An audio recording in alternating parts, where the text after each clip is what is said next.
Τι κάνουν οι περισσότερες γυναίκες και είναι χαλαρές και πλαδαρές κάπως έτσι, γύρω στο 23 με 25% ποσοστολίπους, και τι κάνουν τώρα οι σφιχτές απίστευτα σεξ. Κάτσε μαζί μου να ακούσεις προσεκτικά.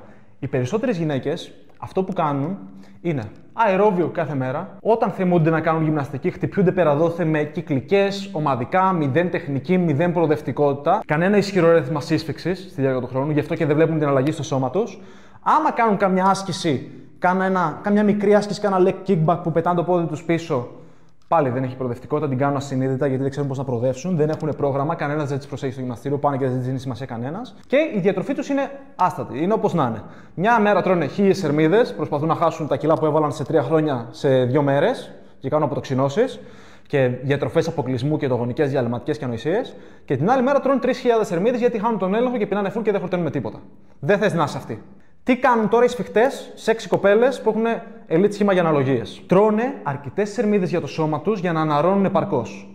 Κατανοούν πως αν τρως αρκετές θερμίδες για το σώμα σου και σλιμάρεις πιο γρήγορα, χάνει το σώμα περισσότερο λίπος, είναι ο μεταβολισμός πιο υψηλός, επειδή δίνουν το ρέθισμα και προπονητικά της προοδευτικότητας. Όσο προοδεύεις προπονητικά, το σώμα σου χτίζει μυϊκό ιστό. 1 κιλό μειών είναι πιο λεπτό από 1 κιλό λίπος. Οπότε προοδεύεις εσύ προπονητικά, συγκεντρωμένοι. Τι κάνουν οι σφιχτές? Σε ασκήσεις πολυαρθρικές για το γυναικείο σώμα, στα θηλυκά σημεία έμφαση, χτίζεις μυϊκό ιστό, χάνεις λίπος και στο ίδιο βάρος σλιμάρεις. Και έτσι αυτή η γυναίκα που είναι 20% ποσοστό λίπους φαίνεται ακόμα και η κοιλιακή της. Είναι πιο σφιχτή, σχηματισμένη, πολύ πιο ελκυστική. Και τρώει και πιο ισορροπημένα ό,τι θέλει σχεδόν, γιατί έχει μάθει να συμπεριλαμβάνει τα πάντα στις θερμίδες της. Μόνο αυτό έχω να σου προσφέρω.